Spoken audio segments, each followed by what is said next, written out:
Hey, good morning. Welcome to Hobby Evolution episode. My hair. Episode 1595. On my toothpaste? I don't know. Good morning. Happy Sunday. Welcome to Hobby Evolution episode 1595. It's been a fun weekend. I woke up this morning thinking it was Monday.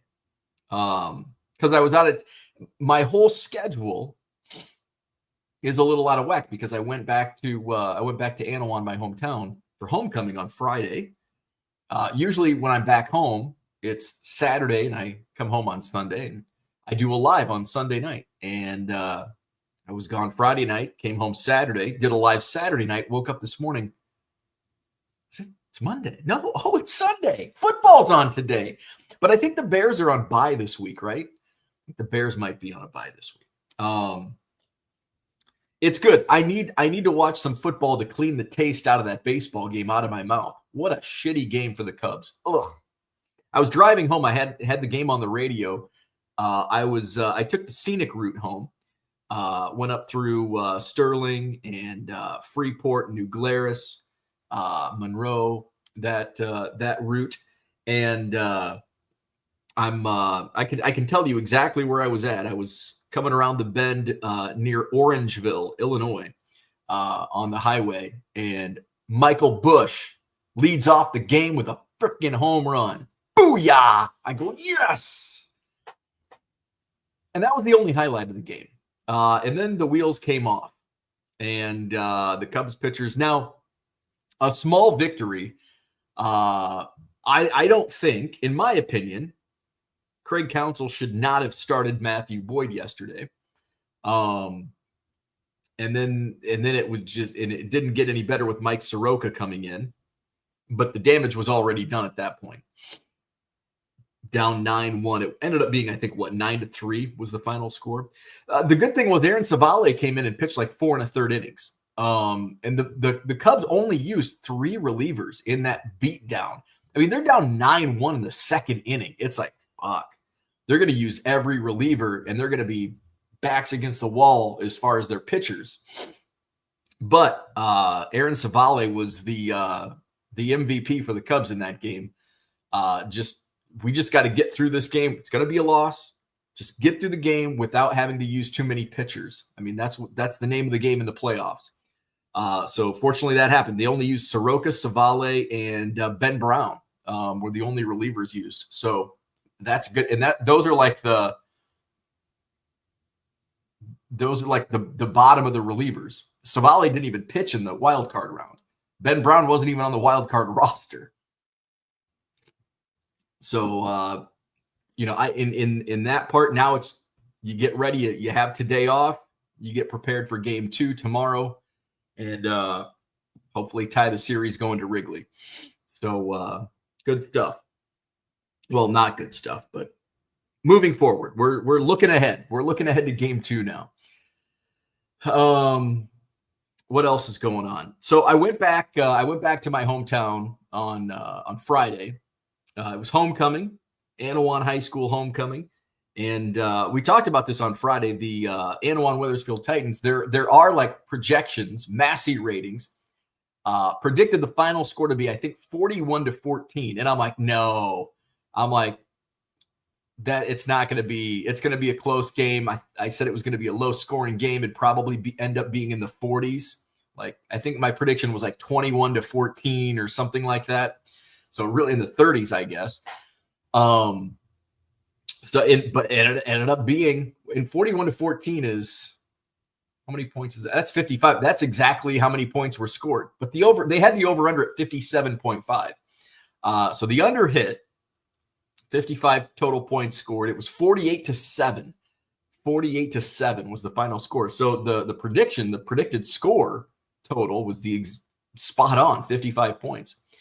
I was not expecting it. I was so I got home around about 5 o'clock, I think, and went to my mom's. We sat out in the garage, and my mom lives right on like the corner where you turn to go down to the football field in the school, right on the highway. So That's kind of what's cool about a small town. Now, I wouldn't want to live it every day, but it's fun to go back, sit out in the garage, have a beer, and people stop. And that's just whenever I talk to my mom, she's like, "Oh yeah, this person stopped and this person stopped," and so that's cool. That's like the unique thing. And I was talking about this with after the game, we went up to the bar, and it was great catching up with my friend's parents. I hadn't seen them in 15, 20 years probably. So we got to talking, and they had moved back. They'd been bouncing around. They moved to the Ozarks for a while. They were in Florida, and then they just recently moved back to Annawan. And and they were talking about how it's you have friends in like adult life, but there's nothing that beats like like friends from like growing up.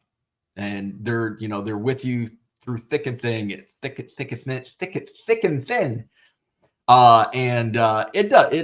like it's just a unique bond you have when you grow up in a small town and all that. So one of my friends was talking about, he wanted to move back because he would get nostalgic, and he's bounced around. He's lived in Chicago, St. Louis, Florida, and so we were back for Fundays a couple of years ago, and he's like, I got some land. I think I'm going to build a house, move back here. I'm getting nostalgic. And all of a sudden he like changed his mind. I was talking to him this year at Fundays, and he's like, I don't know if he's like, I might move back to St. Louis. I got this job offer. And so he decided, we were talking, he was back home Friday night also. And he's back in St. Louis, and he's like, I would get nostalgic about small town and hometown. And then when I moved back here, he moved back for a short time, and he's like, there's nothing to do. It's boring. He's like, it's fun when you come back and visit, but when you do this every day, you come up to the bar and it's the same 10 old guys at the bar every day. He's like, it's kind of depressing. I'm like, yeah, it is fun to come back home, and it's just as fun to go back to the city. So it was a good time. So I was surprised. I was at my mom's house before the game, and had a couple beers, and all of a sudden I look at I checked the streaming, the video stream of the game. It was already 13-0. It was like 7-10. The game kicks off at 7. At 7-10, it's already Titans 13-0 over Stark County. I'm like, oh shit. I better get down there before they pull all the starters. So I went down to the game, and I didn't even get past the goal line. And what's cool is my mom lives 2 blocks. Is it 2? Yeah, it's 2 blocks to the football field, and then it's 2 blocks to the bar. It's perfect. So I didn't even get past the north end zone. The north goal is where I enter in, and didn't make it past that point because I had a bunch of friends, and old classmates, and we just hung out there. And I considered walking back to my mom's for a beer at halftime, and just ended up, another friend came up, so we were talking, and then so I got to see a bunch of old friends, and some of the guys I hadn't seen in 10 years or more. So that was cool. It's a good time. We went up to the bar, and it was there was 2 reunions going on. The 50-year reunion, the class of 75, and then the class of 95, which was cool. Class of 95 because I was 2000. So older siblings of some of my classmates, and one of my cousins was in that class. So they were all up at the bar after the game. So that was really cool. So but it's always nice to come back home, go home and leave. So came back home, right behind me. You can't really see, it's a small ring. It'll look better on wrestling night, Thursday night. But I got my deliveries. I got my Doink the Clown. My wife hates it. She goes, I want that in the basement. I never want to see it again. So I'm looking forward to Thursday night, wrestling night. We can debut the WWF ring. The funny thing was I did an eBay live last night, and it was kind of not a spur of the moment. I had planned on probably going live on Saturday night, and then I thought about doing 2 shows today. I'm going to use during the day watching football to get organized and sort for tonight's auction. Because the problem I ran into last night was finding enough stuff to run. And it was, despite having just running junk, and I wasn't running junk. I had some good stuff. I had a few slabs left. I had a couple Bo Jackson rookies, Ken Griffey Jr. rookie. But for the most part, it was just like leftovers. And it ended up being a phenomenal show. Packs. I bought a bunch of packs at the last show. Man, I had the 92-93 Upper Deck McDonald's pack sold for $13. I think a second one later on sold for $8. What else sold? 91 action packed. We're selling for $20 plus for a pack. The 89 Pro set was selling for a little less than what I thought, which is okay. We used one of those packs on Friday for Name That Player. It's like, man, these usually go for $20 to $25. They were only going for like 10, which is okay. I paid 75 cents for them. So the packs went really well. We did some progressives didn't do as well as our Thursday afternoon, our wild Thursday afternoon progressive that sold for $363. I think they were going for like 50 to 75 on the progressives. But hey, pretty good. Just throwing a bunch of cards in there. So I'm going to use today to get organized. It's an absolute mess. Wrestling was actually selling better last night than it has in my wrestling nights. I'm like, I have wrestling if anybody wants it. And they're like, how about The Undertaker? And it sold for like $8. And it's like, this would sell for like $2 on wrestling night. So, but that's what I think. And that's what I think is I like theme nights because it's, what you're getting. Like, we're only going to get wrestling on Thursday nights. So people that are into wrestling can find it. But I think that's also a deterrent for me as a seller, because I think stuff sells for less because you have a targeted audience, like wrestling buyers. And I think where some of the bids and the higher sales come in is when it's a one-off random stuff. Like Caitlin Clark. If I ran a Caitlin Clark, like the initial Caitlin Clark cards I ran would sell for like $25-30 for like dollar cards. But I think it was because the audience, like, oh, Caitlin Clark, I know she's popular. They're not like Caitlin Clark collectors. Caitlin Clark collectors are going to be like, well, I probably either already have that or it's only worth $1. I'm not going to pay more than $2 for it or whatever. So I think you get a different buyer segment when it's just a mishmash in cards sell for more in live selling, when it's just kind of a mishmash of stuff. When it's targeted, whether it's vintage or wrestling or football or whatever theme you have, you're going to get those buyers. You're not going to get in a random stream. People come in because they don't know what he might have tennis. He might have UFC. I don't, but I might.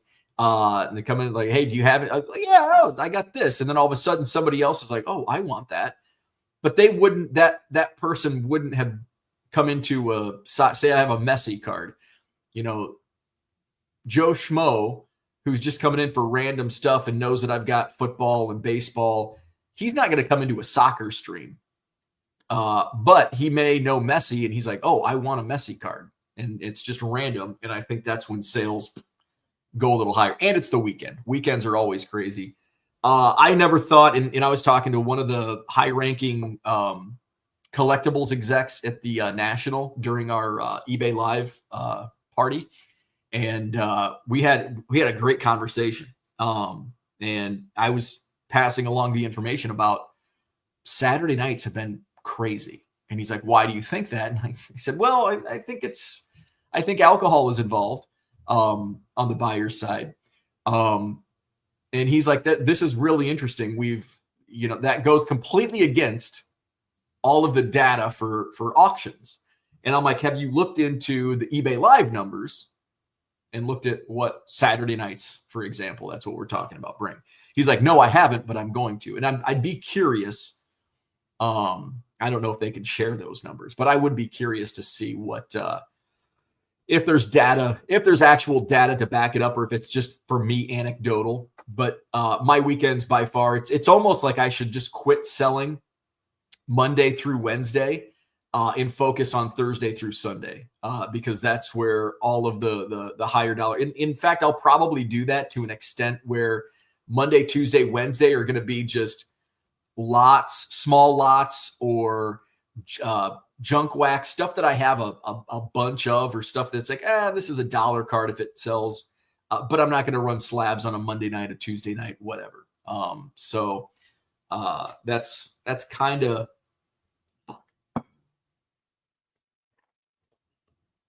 I always spill coffee on myself.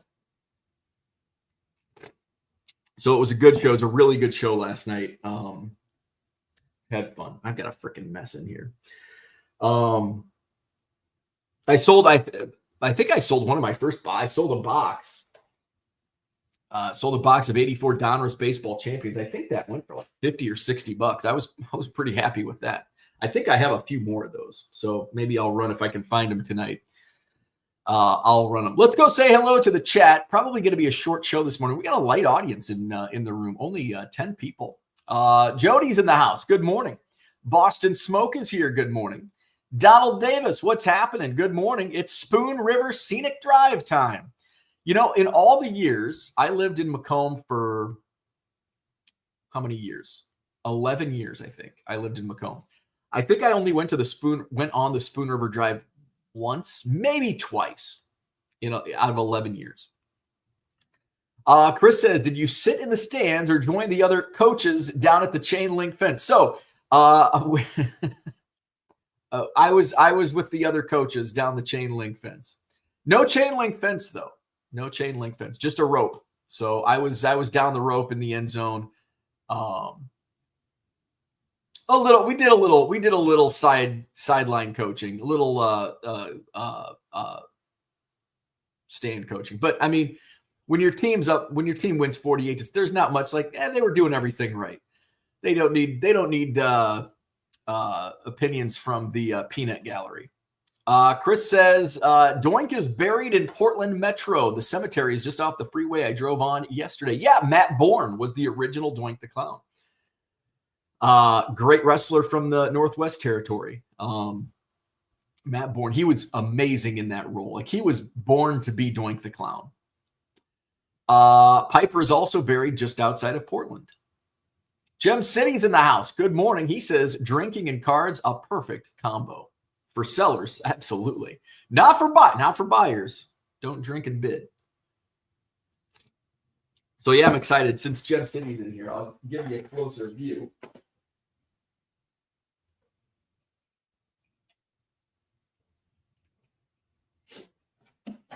So this is the wrestling ring. Oh.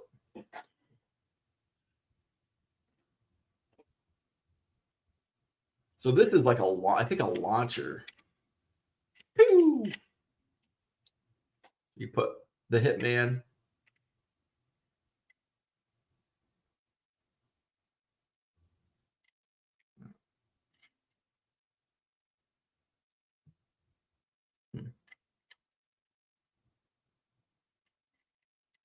Maybe the Undertaker will work.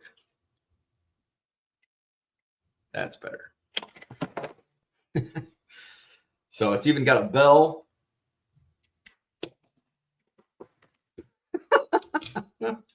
All right. So yeah, this is my wrestling ring. So I put the ropes on. I left the ropes open here because the couch. We'll put the card couch. There you go. And then we'll put there you go. So this is actually, okay, let's do we got Charlotte. So this is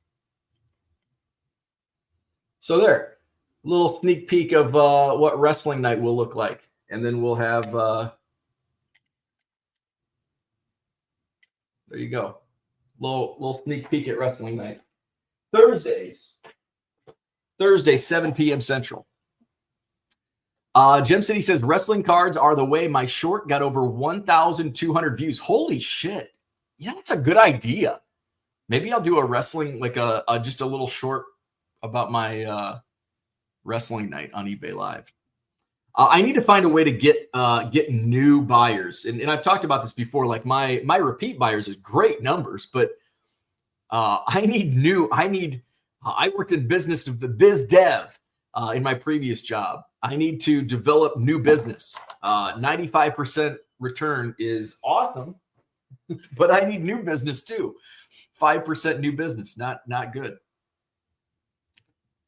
I'd like to get closer to 20%. And like buy it now, it's like it's usually, what was my numbers? No, I can't remember. I'm not going to show, but let's see. He says, "Oh, that is glorious." Dan says, "Hey, I lived in Portland for 2 years. I did not know that. I was not aware of that." Uncle Rich in the house. Good morning. New buyers to me means you got to keep a presence every day. That's true. I do need to be, and I've talked ad nauseum about this, that I just need to be more. I need to do a better job of being consistent and getting my schedule down. And I think that's what I'm going to do. I'm going to do it and not just talk about it. So I'm going to go live tonight. I'm going to create, we're going to do a 7:00 live stream tonight. I'll get that created. Monday, I typically take Mondays off. I'll do a Tuesday, maybe a Tuesday night stream. Because I'm probably still going to need to use some of Tuesday because I don't plan on doing much shipping today. Tuesday night stream, and then maybe a Wednesday day stream, and then a Thursday night wrestling stream. I take Friday nights off, and Saturday. What do we got going on this Saturday? Nothing, I don't think. But and I will need to do some purchasing at some point. So, but I think today I've got enough that I think I can carry myself through this week. And it's just some of those weekend, like Saturday or Sunday, maybe I go to a show. Not sure if there's any shows coming up next weekend, but I know there are. There certainly are. Let's see. What do we got for show schedules on? I've come to find that the trading card database show schedule is actually the most complete that I've seen, which is surprising to me. But I'm going to have to Google it. All right. Card show calendar, Wisconsin. So today there's actually 2 Toy Vault Pokemon card and collectible show. So that's probably just a Pokemon show. Brookfield. There's a card show in Kenosha. Really weird hours for Kenosha, noon to 4. This coming Saturday, there's a card show in Milton, which is just down by Janesville. I think that's a lot of Pokemon there. Maybe I'll go down there. Stevens Point is Saturday. The Madison Poke Fest is actually just down the street from where I'm at the Marriott, the Madison Marriott West, which is in Middleton, just off the Beltline. And then the Green Bay Gamblers card show. I think that's a night show during the hockey game in Green Bay. Next Sunday, there's lacrosse. My buddy Matt puts that on, 9 to 4 in lacrosse. Let's see. The 18th, you've got Pewaukee, Superior, and Marshfield. And then next Sunday, holy shit, there's a bunch of Sunday shows. It used to be Sundays were like there's no shows. Next Sunday, there's 5 shows. Appleton, Racine, West Allis, Hartford, Marshfield, and Sturgeon Bay. Door County Fire Company card show in Sturgeon Bay. And then the 25th, of course, you've got the Madison Card Show. October 25th. By the way, the Madison Card Show, October 25th at Alliant Energy Center. Sold out in less than 250 plus tables. I opened it up on Friday. Sold out in less than 24 hours. The remaining tables, all the Pokemon tables, all the sports tables, all the premium tables, and my last booth, which Baseball Card Exchange is coming back. And they'll have an entire booth out in the atrium in the premium booth space Saturday, October 25th. So that's fun. So all tables completely sold out for the October 25th Madison Card Show. Let's see. Where are we at? Let's see. Gem City says, thank you for reminding me. I need to create my show's event. Uncle Rich says, what has really fallen off the cliff is the Beckett convention calendar. Yeah. And it's, part of that is there's two reasons, in my opinion, that's really fallen off. Number one, you can't find it. Like, you can't go to Beckett.com and find the card show calendar. I have to Google it. I thought maybe I'm just dumb, but everybody else I've talked to, they're like, yeah, I just Google it. Like, that's not a good way to do it.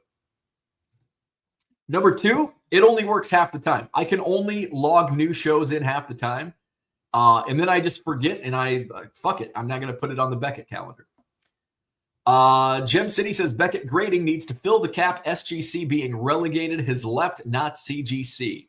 I don't trust those in charge at Beckett to get that accomplished. Boy, SGC really felt. Did you see the gem rate numbers on SGC? Holy shit! If you didn't, let's try to find them.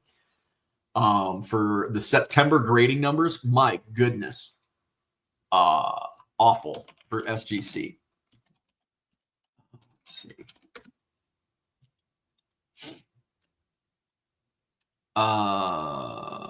Okay. So total numbers, items graded. This includes sports and Pokemon. PSA 1.55 million, which was down 6% over August, but up 32% year over year. CGC was 505,000, up 15% over August, up 248% over year. Now, CGC does a lot of non-sports and Pokemon TCG stuff. And we can look at sports numbers in a second. Beckett, let's actually, instead of me just reading these, let's share the screen. So this is total numbers. Beckett, 77,000 total graded, up 20% over August, up 67% over year. SGC, look at that, 60,000. That's down 49% over August, down 59% year over year. So that's all cards. So here's sports. So CGC still holding up at, so what was SGC? SGC was about only 4,000 non-sport. So there you go. PSA still up 10% month over month. CGC, even in sports, is taking over that second place with a stranglehold. Look at Beckett down there, 32,000, which did see some growth. SGC falling. It'll be really interesting to see what October numbers bring for SGC and see is it going to stay consistent? Have we plateaued? Has SGC plateaued at this number, or will it continue? My fear, and I love SGC slabs. My fear is that people see this and just stop sending to SGC. Like, I don't want to submit anything. Like, if I have pre-war, and I do, that I want to get slabbed, normally I would send it to SGC without question. Now it's like, now I'm hesitant. Like, I'm not going to sub anything with SGC right now just because it's like, well, what's going to happen? The stuff you see behind me, like, I'm not going to crack it and sub it to PSA because I think, I mean, for me, it's my own collection. I like the way they look in those SGC slabs. And they will stay in those SGC slabs because they look better. Unless PSA changes the way they do their vintage, I'm not going to submit, a pre-war card, a tobacco card to PSA. Where we at? Let's see. Uncle Rich says, at least in DFW, usually any room which is available is mucho cheaper on Sunday. Yeah, I do know, like, the hotel, the former Sheraton, it was cheaper on Sunday. Cooter says, good morning, enjoying the dramatic lighting. Yeah, I should probably close the shade. Uncle Rich says, and with less people going to church, Sundays are now even better for secular events. I was big on the hold some, like, here in Wisconsin, up until probably this year, up until a year ago, there were no shows on Sunday. It's like, start having shows on Sunday. You have 8 shows on Saturday, and now it's a nice even split. Like the TCDB calendar, let's look just for October. You had 3 shows yesterday and 2 shows today in the state of Wisconsin. This coming Saturday, you have 4 shows on Saturday, 2 shows on Sunday. The weekend of the 18th and 19th, you have 3 Saturday shows, 6 Sunday shows. The 25th, you have 4 Saturday shows and 3 Sunday shows. So you got New Franken, Eau Claire, and Milwaukee Pokey Fest on Saturday the 25th. And I don't think I lose any vendors to those shows. So there you go. Gem City says, good point to Uncle Rich. Rich says, you got the reason on that. Gem City says, way down. SCN covered it. And well, so did everyone else, I think. Yeah, pretty much if you had a YouTube, you covered the grading numbers. Mike Petty, what's going on? I thought SGC did well for 2 people in the janitorial closet. Cooter says, SGC no longer attending Dallas Card Show. I refused to submit by mail, so they lost my business. Yikes. Uncle Rich says, you are seeing the effects of SGC eliminating the bulk dealer submissions from the shows. I didn't take that into consideration. Mike says, rip SGC, thanks collectors. Mike says, I'm not buying another card in an SGC holder. What I have is what I have. I will still continue to buy. If I see a Cubs pre-war card that I don't have, I would prefer it in an SGC holder. So I'll still buy SGC. Now, will I submit? No. But will I still buy them? Absolutely. And I hope they decline in price for my own. Now, it's like if they decline in price, I can get it cheaper. But then if the time comes to sell it, you get less for it. So it's horse apiece. Chris says, I felt bad for Matt Boyd yesterday. He's bounced around for years, and that was his moment in the national spotlight. He's an Oregon State guy, and he's a super nice guy. I did not want him to start that game. He's thrown more innings than he ever has, I think. He threw the most innings by the start of September. He threw more innings than he had since 2019. He was coming off 3 days rest. It was a recipe for disaster, and it turned disastrous. I did not want to see him start that game. And what we saw is why I didn't want him to start that game. And his September numbers really declined. I think he had like a 5.8 ERA in the month of September. He had a great wild card start. Game 1 of the wild card. What was that, Tuesday? Pitched really well. But, coming off 3 days rest, didn't like it. Now, he also only pitched 58. He only threw 58 pitches on Tuesday as well. Cooter says, picked up a T202 and a PSA slab. It makes me sick to look at compared to my SGC. I agree. They just look so terrible in PSA slabs. Gem City says, if it's for PC, I don't see why you wouldn't buy them or even to crack and resub. That's my thought. If it's for PC, I'll buy it. All right. So I think that's about what I had for today. I need to get some sorting done. I think there's a football game on right now, so that's fun. I'm going to go grab a couple boxes. I think it's the Vikings, right? Are they in England? Got these damn things all over. All right, so hit the like button, subscribe to the channel. Tonight, eBay Live, Sunday Night Singles. Looking to run it back from last night. We had an awesome show last night. Looking for another awesome show tonight, 7 p.m. Central, Sunday Night Singles. We'll do some lots as well. Probably do more lots tonight than what I did last night. All right, like and subscribe. Hit up my eBay store, and we'll do this again tomorrow morning. See you then.